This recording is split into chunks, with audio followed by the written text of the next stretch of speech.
warahmatullahi wabarakatuh. Selamat pagi. Perkenalkan, nama saya Azriel Nadi Setiawan, NIM 07-2025-0014. Saat ini saya sedang melaksanakan tugas mata kuliah praktik alat kerja bengkel dengan dosen pengampu Bapak Lukiawan Pamandebrian. Pada di video kali ini saya akan menjelaskan tentang CAD tools, measurement tools, dan elektronik. Kita melakukan praktek, alangkah baiknya kita menggunakan safety agar kita terhindar dari bahaya. Yang pertama, kita harus menggunakan safety helmet untuk menjaga kepala kita. Yang kedua, kita harus menggunakan safety glasses untuk melindungi mata kita.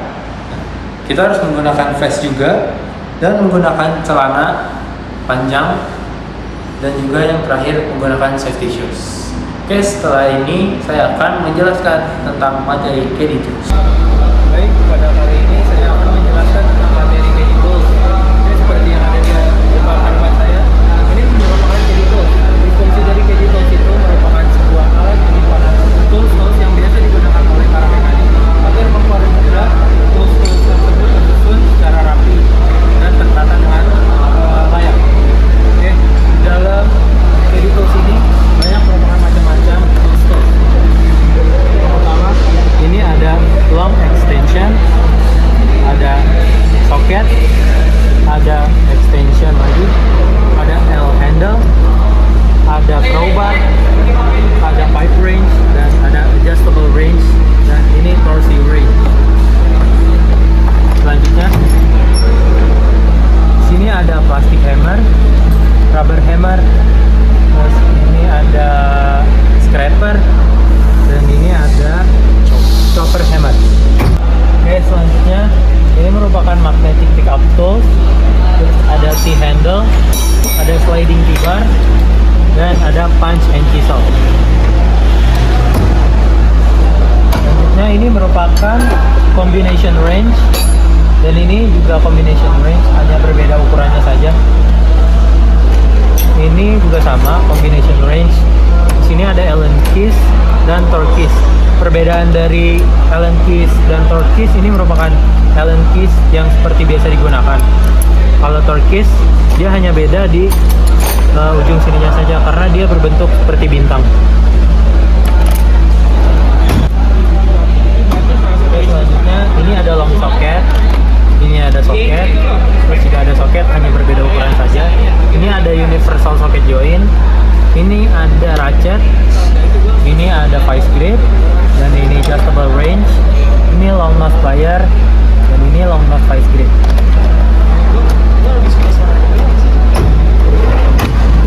Selanjutnya ini ada cutting plier, ini juga sama cutting plier, ini long nose plier, dan ini combination plier. Ini screwdriver terbagi menjadi dua.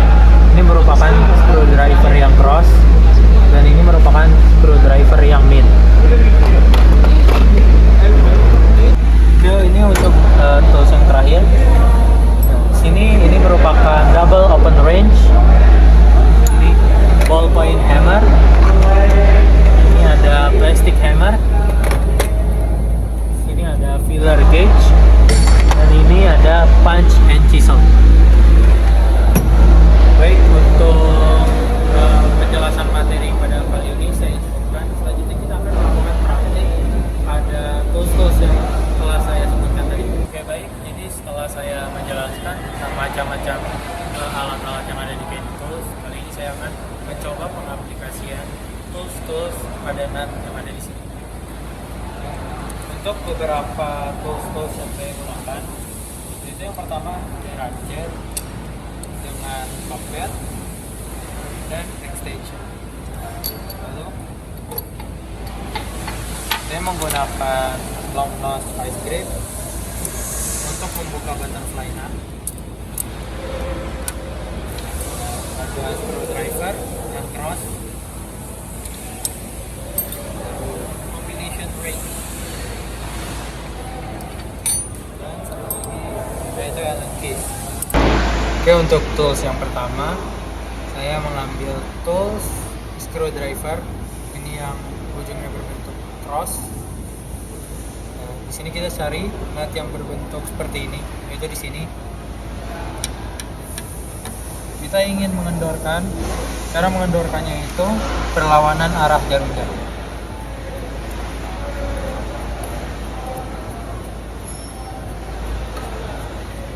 Oke, jika sudah kendor, langsung saja kita pasangkan lagi. Cara memasangnya itu searah jarum jam.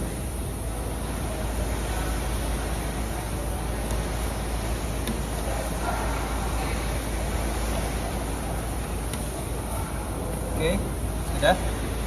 Selanjutnya saya ingin mengaplikasikan combination range terhadap nut.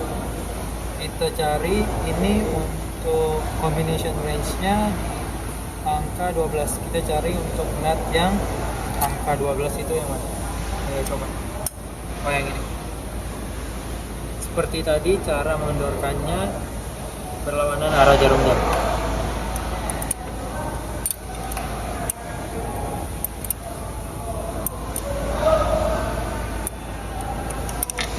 Baik, jika sudah kendor bisa diputar dengan tangan.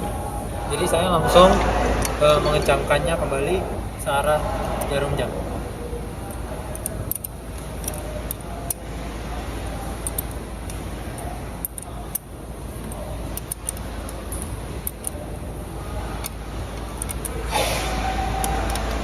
Oke. Selanjutnya saya ingin mengambil contoh rancet ini. Untuk rancet ini dia ada tombol. Nah, tombol yang ini itu untuk memasukkan extension atau soket langsung. Nah, untuk tombol yang ini kalau ke kanan itu untuk mengendorkan, ke kiri itu untuk mengencangkan. Kita ambil contoh untuk rancet ini, kita pencet dulu tombolnya, lalu kita masukkan extensionnya. Lalu setelah itu kita pencet ini, kita masukin soketnya. Ini untuk soketnya ukuran 12 sama seperti tadi. Nah, untuk nut yang seperti ini karena kita tidak boleh mengendorkan menggunakan ini karena ratchet ini bisa cepat down. Kita harus menggunakan combination range terlebih dahulu. Kita kendorkan terlebih dahulu. Oke, jika sudah kendor seperti ini, boleh kita gunakan ratchet. Karena kita ingin mengendorkan, kita putar ke arah kanan.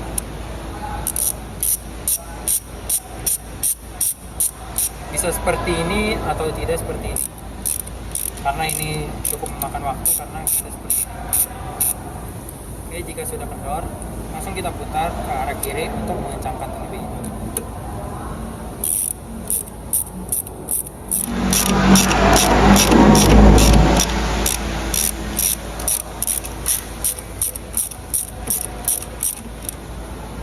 Oke, kita kencang. Selanjutnya kita mengambil contoh Allen keys. Untuk Allen keys ini fungsinya sama saja, bisa buat mengendorkan dan untuk mengencangkan. Kita cari lubang yang pas.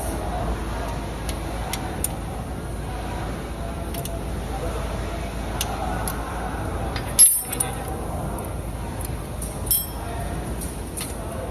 Oke, ini sama untuk mengendorkannya berlawanan arah jarum jam.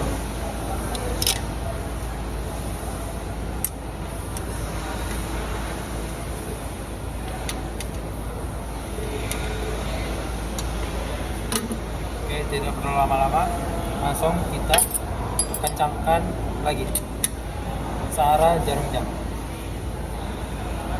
Untuk cara megang Allen keys ini, tangan kita di sini dan yang tangan kirinya menekan, karena agar tidak slack. Oke, kita kencang. Oke, untuk tool selanjutnya kita menggunakan vice grip. Ini karena nutnya berbeda, jadi kita harus menggunakan ini karena tidak bisa digunakan oleh tools yang lain. Jadi kita menggunakan long nose vice grip. Kita pencet dan lalu kita kencangkan,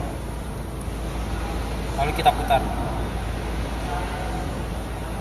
Oke, baik, untuk penjelasan dari aplikasinya itu sudah cukup.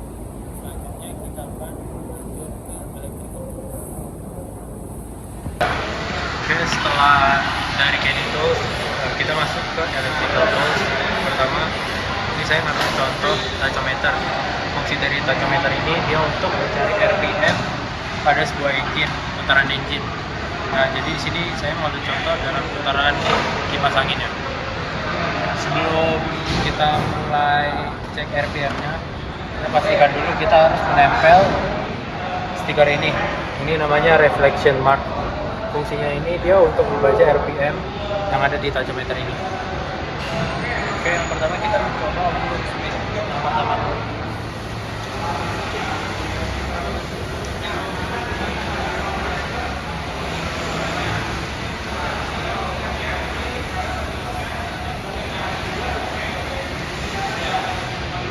Untuk speed yang pertama dapat hasilnya 11.000.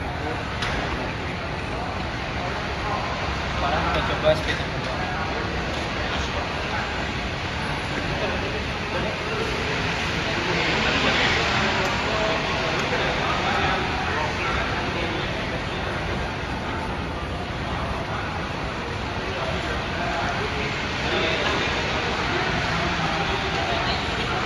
Untuk speed 2 hasilnya segini. Terakhir kita coba untuk speed yang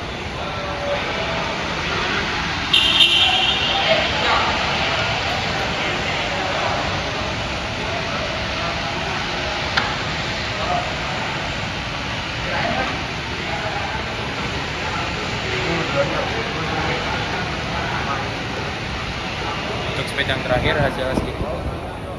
Ya baik, mungkin cukup hasil pengecekan dari tachometer ini.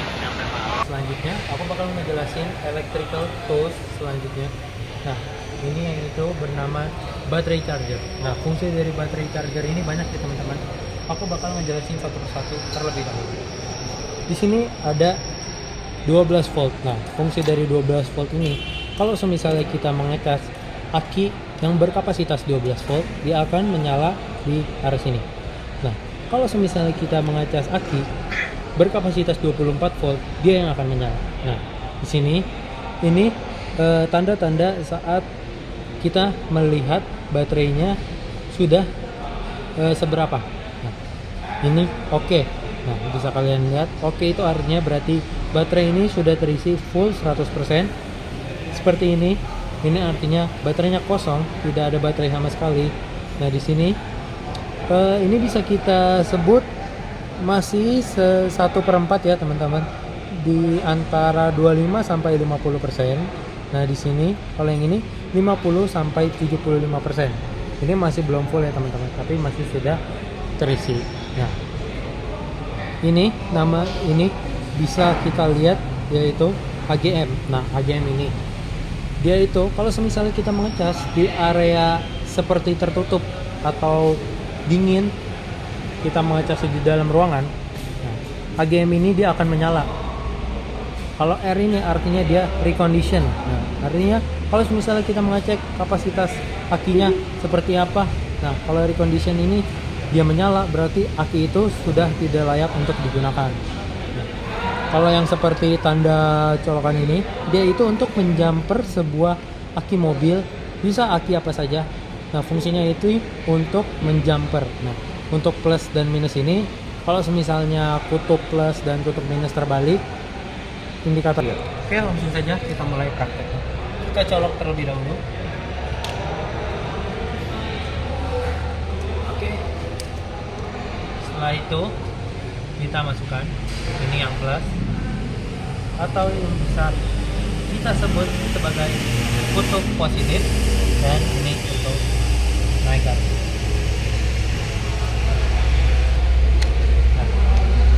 Sini bisa kita lihat nih. Nah, ini tanda plus dan minus menyala. Artinya kutub plus dan kutub minus itu terbalik. Kita copot.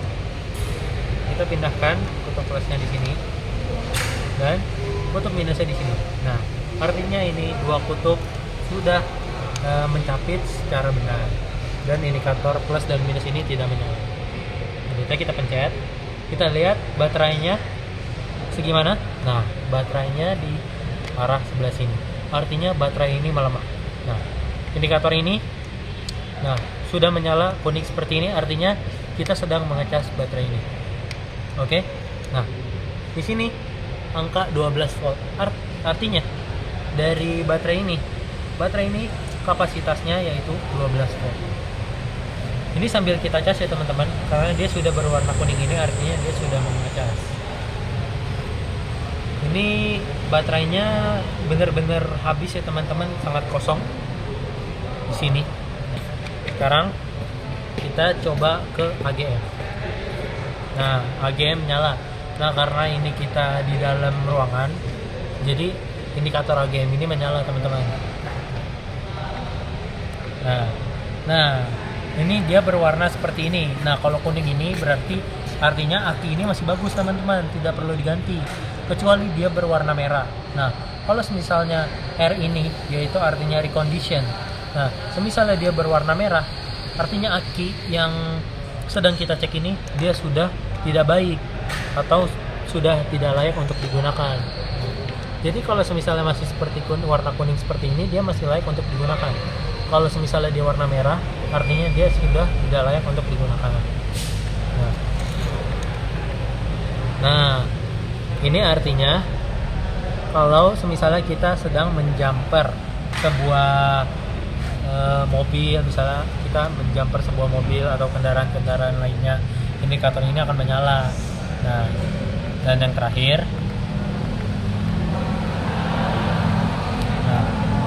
langsung coba kita tes sekali lagi untuk yang plus dan minus ini. Nah, kita copot.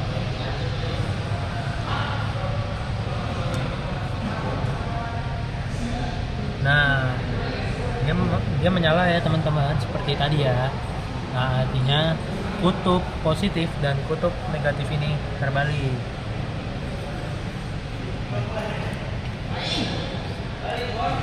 Ing, masak nasi nggak, Ing?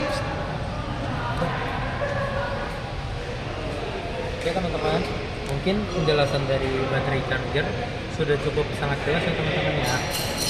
Selanjutnya kita lanjut ke baterai tester. Baik teman-teman, setelah kita dari baterai charger tadi, sekarang kita lanjut ke baterai tester ya teman-teman. Nah, jadi fungsi dari baterai tester ini dia tuh untuk mengecek kesehatan baterai dari si baterainya itu, gimana kesehatan baterainya. Di sini banyak indikatornya ya teman-teman. Nah, di sini tuh kalau untuk yang warna putih itu artinya full up, artinya baterainya ini sudah full. Nah, kalau atau kita bisa bilang itu dia pasti sudah layak banget untuk digunakan. Nah, untuk yang hijau ini artinya normal. Nah, baterai ini masih layak juga untuk digunakan. Untuk kuning ini artinya recharger. Nah, artinya dia itu harus diganti. Dan yang terakhir merah. Nah, merah itu dia tuh udah nggak layak buat digunakan ya teman-teman. Nah, di sini tuh ada 6 volt dan 12 volt. Di sini bisa kita lihat.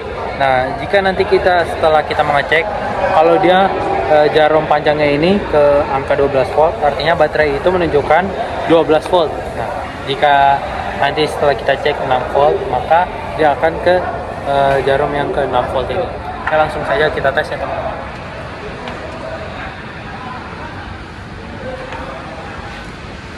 Ini untuk yang positif dan ini yang negatif.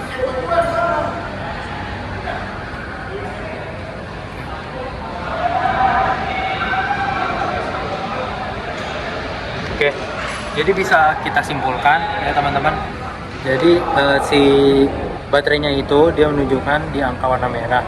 Artinya bisa kita simpulkan kalau baterai itu udah tidak layak untuk digunakan karena dia berwarna merah. Selanjutnya kita coba cek di sini. Di sini ampernya itu 45 ampere ya teman-teman.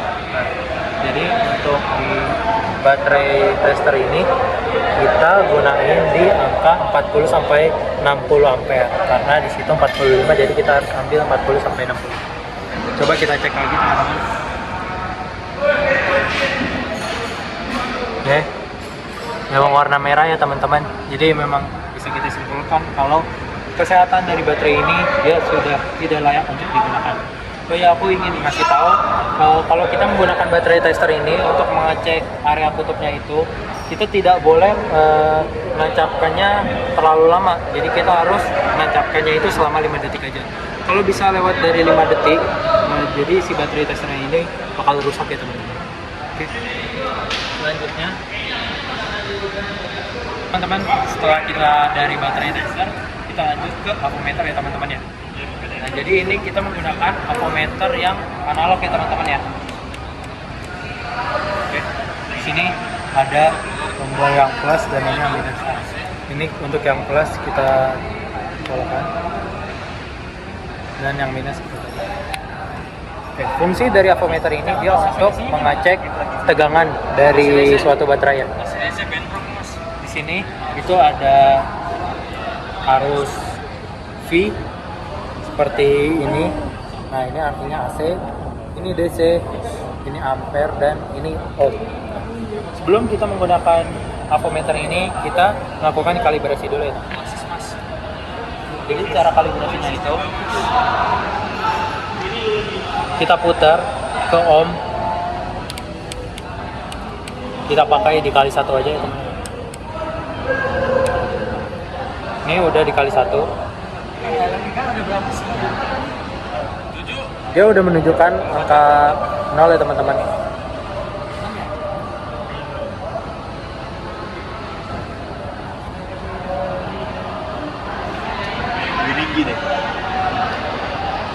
Nah, jika dia masih seperti ini, tuh belum menunjukkan angka 0, bisa kita putar menggunakan ini.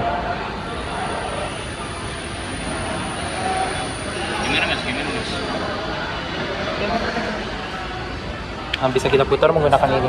Nah, dia udah menunjukkan di angka 0 ya teman-teman. Oke, setelah itu karena kita mau untuk mengecek tegangan dari suatu baterai, jadi kita menggunakan DC ya teman-teman. Nah, di sini bisa kita lihat tegangan dari baterai ini 12 volt. Jadi kita menggunakan arus DC ke angka 12 ini.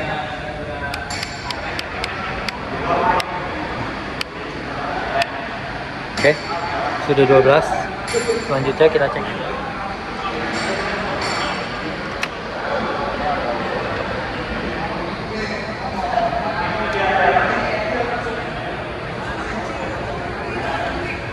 Nah, teman-teman bisa kita lihat dia menunjukkan di angka 10. Oh iya, teman-teman, di sini kan ada DC dan AC. Nah, kita menggunakan DC, berarti kita menggunakan arah yang sini ya teman-teman ya.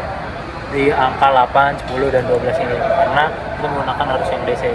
Nah, coba kita cek sekali lagi. Oke, jadi kesimpulannya tegangan dari baterai ini itu dia menunjukkan di angka 10 ya teman-teman. Ya teman-teman, tadi kan kita sudah mencoba electrical tools yang bernama avometer. Nah, tadi itu avometer yang analog. Nah, avometer juga mempunyai dia yang digital. Fungsinya sama aja, tapi kalau yang di digital ini dia lebih gampang. Nah, nanti dia langsung ketemu angkanya berapa. Jadi kita nggak usah ngeliat dari jarumnya lagi, nanti dia udah muncul angkanya. Jadi lebih mempermudah ya teman-teman kalau yang di analog ini, yang digital ini teman-teman.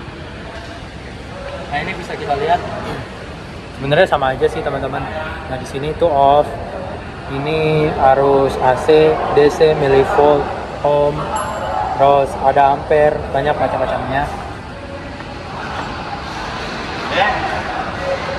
Oke.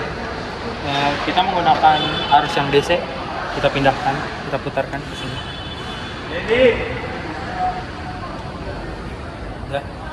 Kita menggunakan arus yang DC ya teman-teman, karena baterai ini menggunakan DC ya teman-teman. Langsung saja kita cek.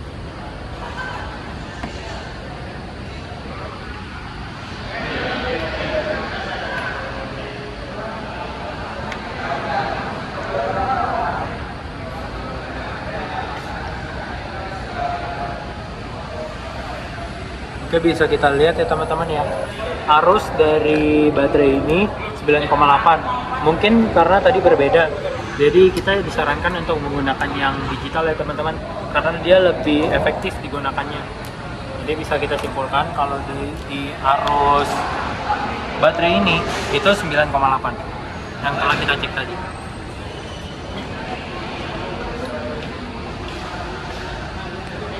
Oke baik teman-teman, setelah kita menggunakan avometer yang digital ini, kita gunakan klemeter ini ya teman-teman. Nah, fungsi dari klemeter ini dia untuk mengecek arus yang mengalir pada suatu kabel ya teman-teman. Untuk mengecek klemeter ini kita harus menggunakan avometer yang digital dan juga baterai charger ya teman-teman. Karena kita harus mengecek arus yang sedang mengalir ya, pada kabel yang sedang mengalir. Kita colokkan dulu baterai chargernya.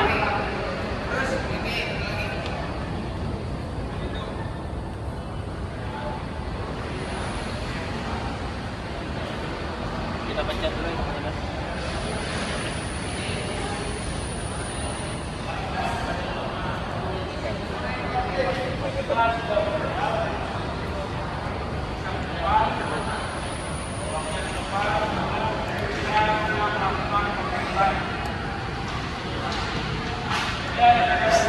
Oke, sedang mengecas ya teman-teman. Oke, selanjutnya kita menggunakan klemeter ini. Kita colokkan di sini dulu ya teman-teman.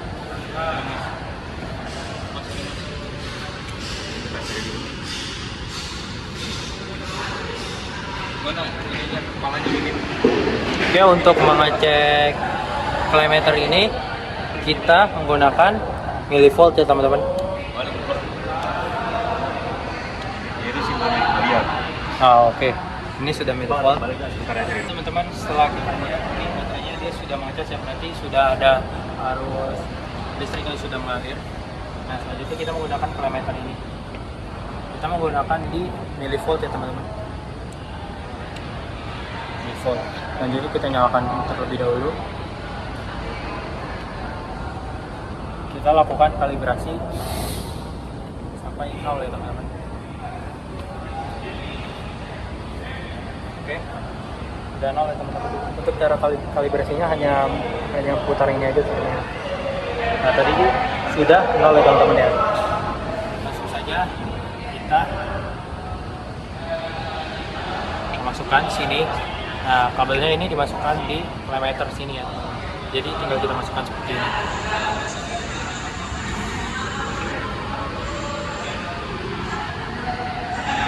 Nah, jadi bisa kita simpulkan arus dari baterai ini itu 61 ya teman-teman ya. 61 teman-teman. Baik, cukup sekian untuk pengecekan dari klemeter ini atau untuk mengecek arusnya teman-teman. Jadi bisa kita simpulkan tadi arus dari baterai ini itu 61 ya. Oke guys, untuk di video kali ini, nah ini merupakan sebuah electrical tools juga. Ini namanya refraktometer. Nah, fungsi dari refraktometer ini dia untuk mengecek kesehatan air aki pada sebuah kendaraan. Jadi kita bisa ngecek kesehatan air aki yang digunakan itu dia masih bisa layak digunakan, diganti atau seperti apa. Nah, jadi kita menggunakan refraktometer ini untuk mengecek kesehatan air aki. Pertama, sebelum kita menggunakan refraktometer ini, sebaiknya kita melakukan kalibrasi terlebih dahulu. Caranya, kita buka seperti ini. Nah, sini dia merupakan air. Nah, kalau ini air biasa ya, karena saat kita melakukan kalibrasi, kita diwajibkan harus menggunakan air biasa terlebih dahulu. Kita celupkan 1 tetes, 2 tetes. Oke, 2 tetes. Ini merupakan air biasa ya. Setelah itu kita tutup. Kita lihat di sini.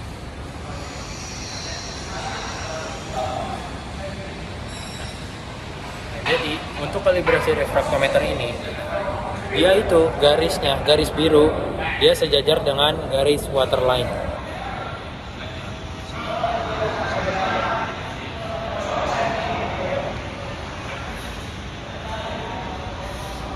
Oke, jadi untuk kalibrasinya seperti itu. Garis birunya dia sejajar di atas waterline. Setelah itu langsung saja kita lakukan pengukuran. Sebelum kita lakukan pengukuran, agar hasilnya lebih efektif, karena ini masih air biasa, kita lap dulu menggunakan maju.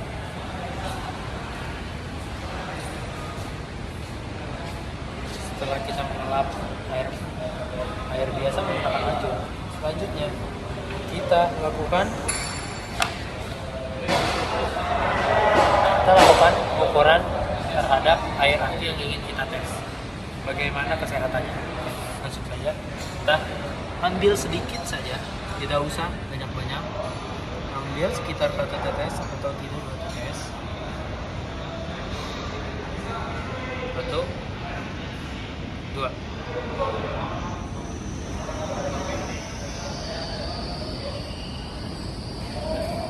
Setelah itu kita tutup. Kita diam.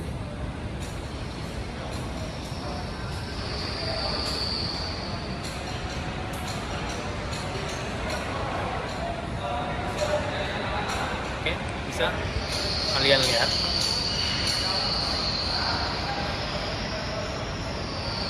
Nah, di sini aku ingin menjelaskan, kalau good itu artinya kesehatan air akinya itu bagus, fair, itu dia artinya masih bisa digunakan.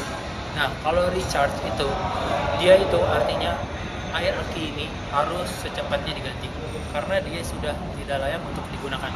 Kesehatan air aki yang telah saya cek tadi itu merupakan recharge, artinya harus kita ganti.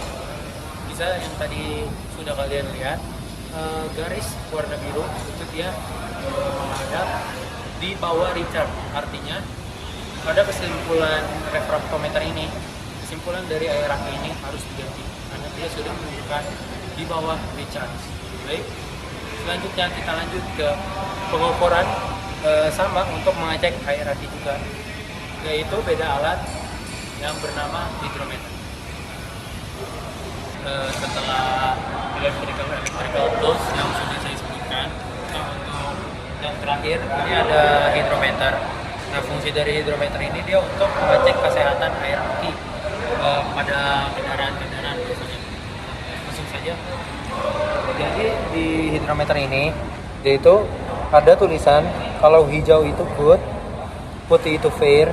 Nah, kalau yang merah ini recharge. Nah, kalau good itu ya pasti air akinya ini masih sangat bagus. Fair itu tidak perlu diganti, masih bisa untuk digunakan. Nah, kalau recharge ini dia memang sudah harus diganti, dia sudah tidak layak untuk digunakan. Langsung saja kita coba pada aki yang ada di sini.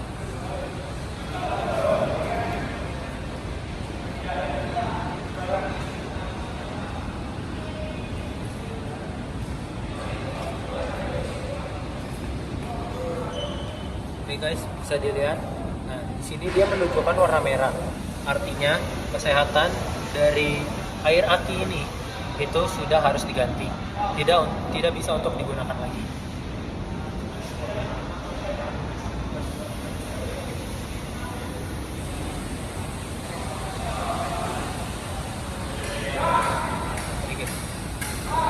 Oke guys, jadi kesimpulan dari air aki yang tadi sudah aku tes menggunakan hidrometer ini, bisa kita simpulkan kalau air aki yang tadi sudah aku tes itu menunjukkan di warna merah, artinya recharge, harus diganti dengan air aki yang baru. Oke, baik, terima kasih. Selanjutnya kita lanjut ke measurement. Oke guys, di video kali ini aku bakalan ngelanjutin materi-materi yang sebelumnya udah aku jelasin tentang electrical tools, KD tools. Nah, untuk materi yang terakhir ini kita masuk ke measurement tools. Nah, fungsi measurement tools itu apa? Measurement tools itu sebuah alat pengukuran ya guys. Nah, jadi yang aku pegang ini merupakan vernier caliper. Vernier caliper termasuk kepada measurement tools atau sebuah alat pengukuran. Nah, bisa kita lihat di vernier caliper ini. Nah, jadi fungsi dari vernier caliper ini dia bisa untuk mengukur. Ini dia bisa buat mengukur diameter dalam, diameter luar, dan yang panjangnya ini untuk mengukur kedalaman suatu benda. Nah, di sini vernier caliper yang aku pakai merupakan 0,05 mm di skala Indonesia. untuk yang dari 0 sampai 150 ini merupakan main scale atau bisa kita sebut dengan skala utama. Nah, yang dari 0 sampai 10 itu 0,05 mm. Nah, ini kenapa dari sini 0 tengah, ada garis tengah, lalu di sini 1. Nah, itu merupakan kelipatan 5 mm ya guys. Jadi dari 0, 5, 10 seperti itu. Nah, di sini aku ngambil contoh sebuah nut. Kita ukur diameter dalam dari sebuah nut ini. Langsung saja kita pakai yang bawah sini karena kita ingin mengukur diameter dalam dari sebuah nut. Setelah itu kita lock ya guys.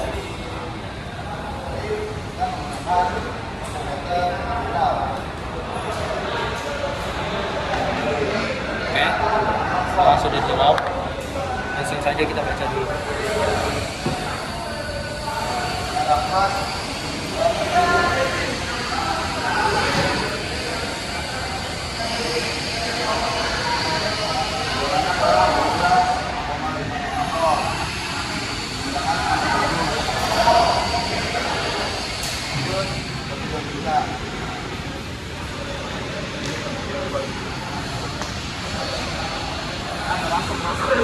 Oke guys, nah di sini hasil pengukuran dari diameter dalam pada sebuah nut tadi. Untuk main scale-nya itu di sini jarum panjangnya itu 15, setelah itu 16 dan 17. Karena dia belum melewati 18 dan dia di antara 17 dan 18, kita ambil angka sebelumnya yaitu 17. Untuk main scale-nya itu 17.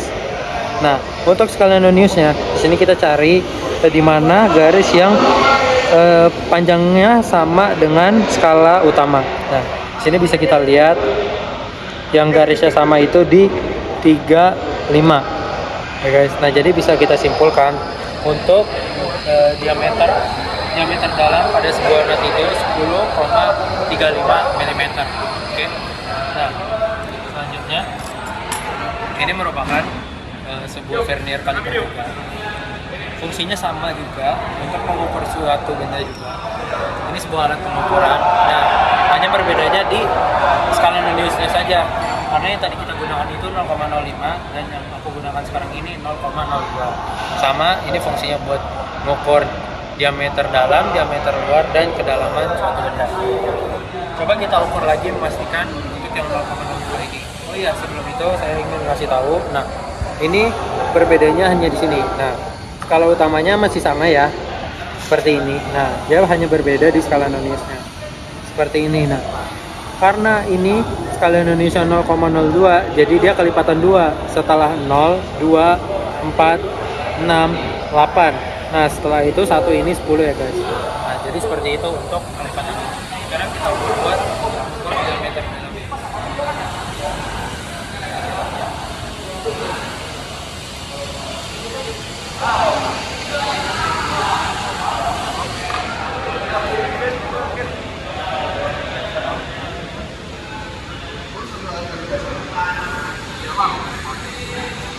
Ini juga udah.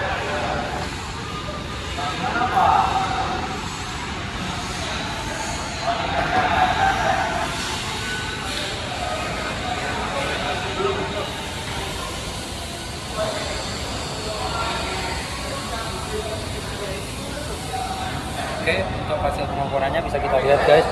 Nah, di sini 10. Nah, untuk garis yang panjang ini 15, setelah itu 16 dan 17. Nah, ini di sininya itu dia masih di antara angka 17 dan 18, masih sama seperti yang tadi. Jadi kita mengambil karena dia belum melewati angka 18, jadi kita mengambil skala utamanya di 17. Nah, untuk skala noniusnya ini karena dia berbeda, ini 0,02. Nah, jadi bisa kita lihat untuk dia di skala noniusnya itu ada di angka 36 karena dia kelipatannya 2. Nah, tadi itu kelipatannya 5. Jadi kita ambil 35 dan di sini 36.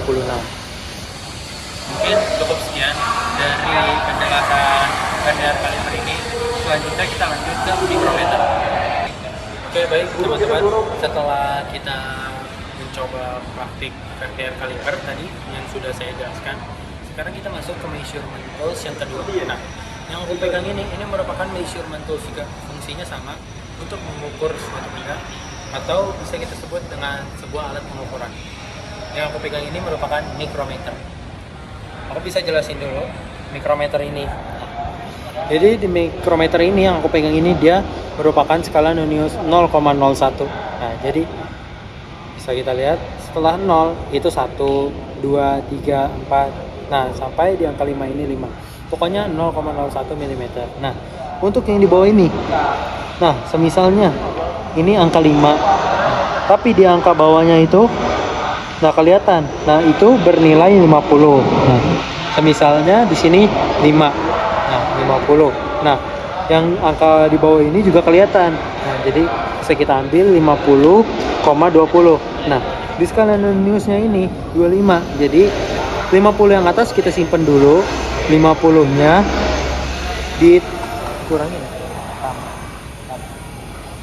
Nah, jadi 50-nya ini kita simpan dulu, skala utama 50 yang atasnya kita simpan dulu. Nah, karena di angka bawahnya terlihat, nah, angka bawahnya ini bernilai 50. Nah, jadi bisa kita ambil, misalnya di sini di bawah 35 yaitu 34 karena dia belum melewati 35. Nah, jadi kita ambil skala Indonesia itu 34. Nah, karena di angka bawahnya 50-nya kelihatan, jadi kita tambah dulu 50 ditambah dengan 35. Nah, hasil dari penambahan 50 ditambah 35, nah, bisa kita simpulkan jadi skala utamanya itu 50, dengan hasil yang telah kita jumlahkan 35 ditambah dengan garis yang di bawah ini yang bernilai 50 itu. Nah, jadi contohnya seperti itu. Nah, sekarang aku ingin mengambil contoh mengukur ketebalan sebuah benda pada nut yang aku pegang ini. Sebelum itu kita lakukan kalibrasi terlebih dahulu. Karena aku mengambil mikrometer yang 0 sampai 25 mm, jadi kita tidak perlu bantuan untuk kalibrasi di sini ya. Jadi langsung saja kita putar terus sampai pas. Nah, kita pasin yang ke 0. Setelah itu kita lock dan ininya kita putar 3 kali. 1, 2, 3. Nah, oke. Setelah itu mikrometer ini sudah dikalibrasi. Kita buka lagi locknya. Setelah itu kita mencoba untuk mengukur ketebalan sebuah nadi.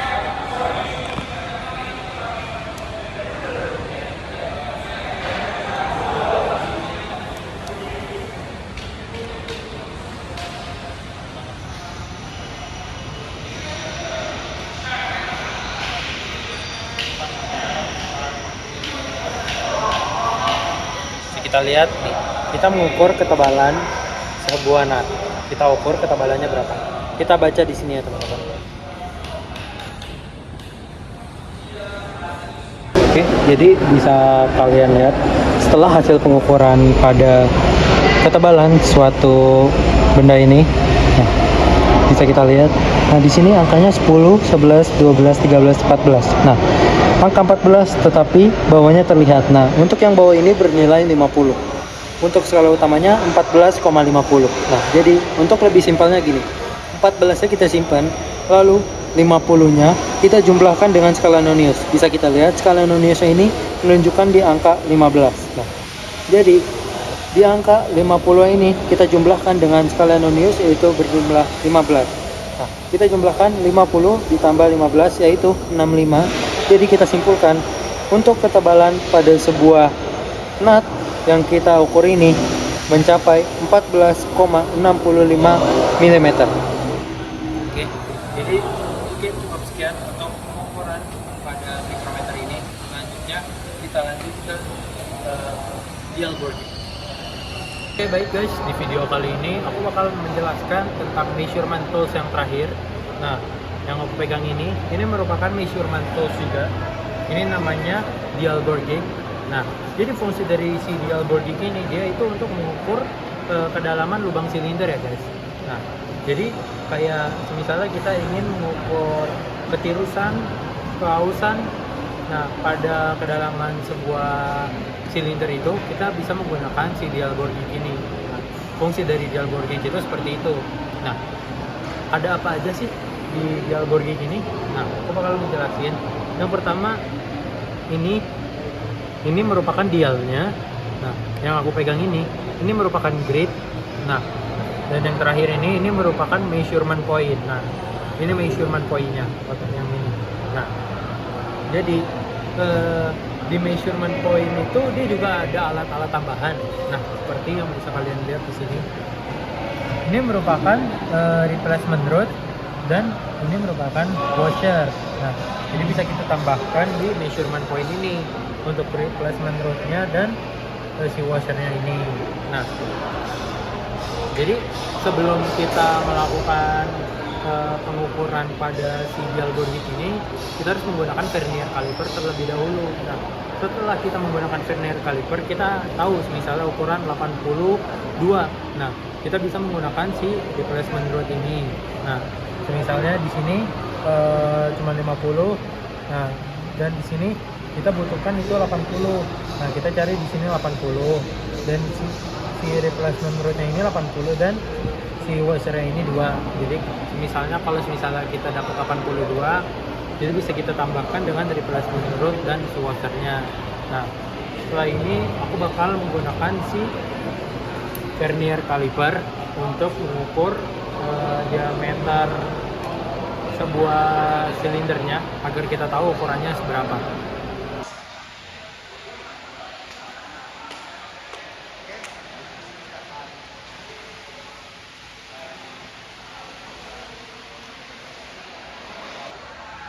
Oke, baik teman-teman. Nah, tadi setelah saya mengukur lebar dari si diameter silinder itunya berapa, nah tadi saya mengukur di atasnya dulu ya menggunakan si vernier caliper. Nah, bisa kita lihat hasilnya seperti ini.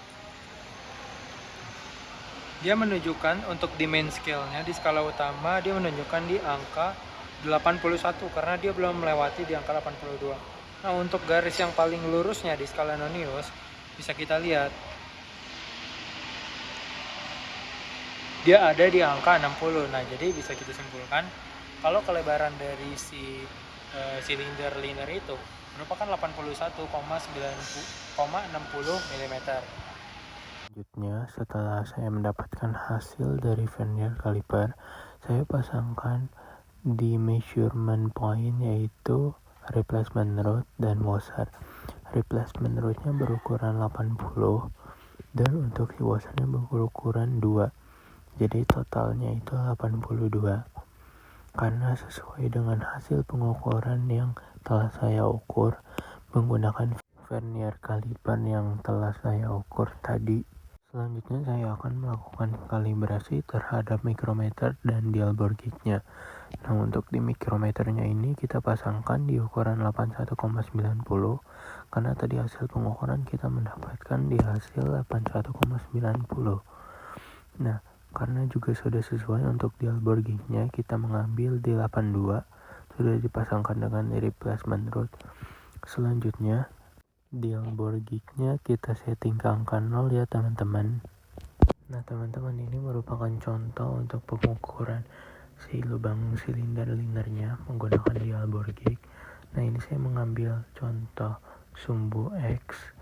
Nah, untuk sumbu Y-nya itu berhadapan ke kita ya teman-teman. Nah, di video selanjutnya saya akan menjelaskan lebih rinci tentang si dial bore gauge-nya terhadap si silinder liner ini untuk mengukur ketirusan keovalan silinder liner. Nah, setelah yang dari video sebelumnya sudah saya jelaskan sedikit. Nah, selanjutnya saya akan menjelaskan untuk mengukur keovalan dan ketirusan silinder. Nah, di sini saya mengambil contoh untuk di video sebelumnya yaitu di nomor 1. Itu merupakan sumbu X untuk pengukuran si lubang silinder linernya menggunakan dial bore gauge. Nah, untuk yang angka 2 itu merupakan sumbu Y. Nah, jadi untuk contoh-contoh normal, oval, terus tirus, nah ini merupakan contoh-contohnya di atas ya teman-teman. Nanti di akhir video ada untuk hasil pengukurannya. Nah, untuk yang A, B, dan C ini merupakan untuk pengukuran. Yang A itu untuk pengukuran top, yang B middle, dan yang C itu untuk yang bottom, untuk yang paling bawah. Nah, jadi untuk mengukur lubang silinder linear menggunakan dial Borgi, dia juga ada batasannya ya teman-teman, seperti yang AB dan C ini. Nah, dia itu berjarak 40 mm untuk setiap lubangnya. Oke, baik teman-teman, setelah kita tadi melakukan pengukuran terhadap diameter silinder, nah ini merupakan contoh-contoh hasil pengukurannya. Nah, di sini diameter silinder yang saya dapat itu 81,60. Nah, ini seperti yang tadi sudah saya ukur menggunakan vernier kaliper, hasilnya 81,60. Nah, untuk di X1 saya melakukan pengukuran menggunakan dial Borgi. Nah, ini di 81,02 di X1 nya. Dan untuk di X2 nya saya mendapatkan 81,03. Di X3 nya saya mendapatkan 81,02. Nah, untuk yang Y nya itu di Y1 saya mendapatkan 81,02, dan di Y2 saya mendapatkan 81,02, dan di Y3 saya juga mendapatkan 81,02. Nah, di sini kenapa saya bikin minus-minus ini? Nah, ini merupakan rumus untuk mencari keovalan dalam sebuah diameter silinder. Nah, jadi untuk mencari keovalan yang pertama, kita bisa lihat X1 dikurang dengan Y1, 81,02 dikurang dengan 81,02. Hasilnya itu 0. Dan X2 dikurang Y2, 81,03 dikurang dengan 81,02. Hasilnya 0,1. Yang untuk menentukan keovalan yang terakhir, 81,02 dikurang dengan Y3 yaitu 81,02. Hasilnya 0 juga.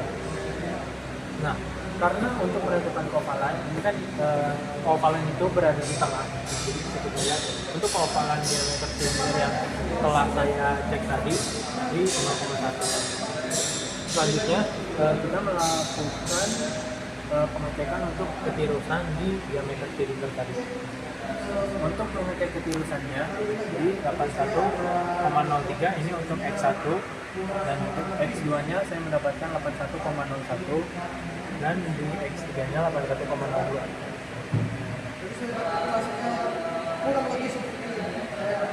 Untuk Y1 nya saya mendapatkan 81,01, Y2 saya mendapatkan 81,01, dan Y3 nya saya mendapatkan 81,02. Nah, langsung saja kita hitung. Untuk ketirusan itu dia beradanya ada di atas.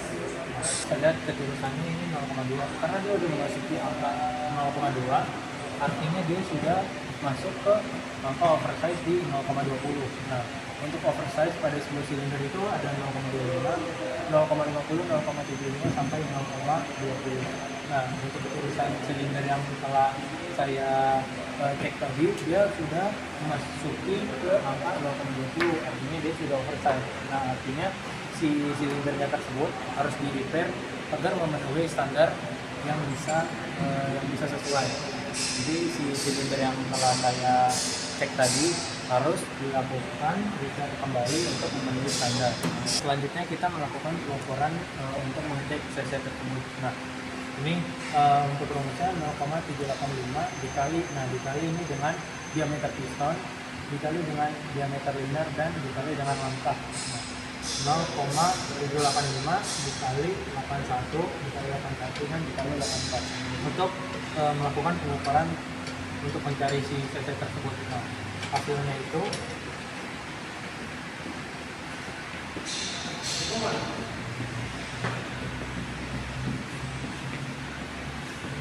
hasil dari pengukuran untuk mencari sisi cc tersebut yaitu 432,632.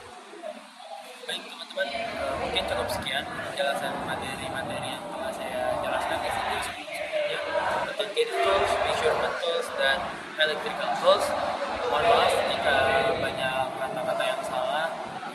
Yang telah saya jelaskan itu murni dari pengetahuan saya sendiri. Jika banyak kata-kata yang masih yang salah, saya akhiri. Wassalamualaikum warahmatullahi wabarakatuh.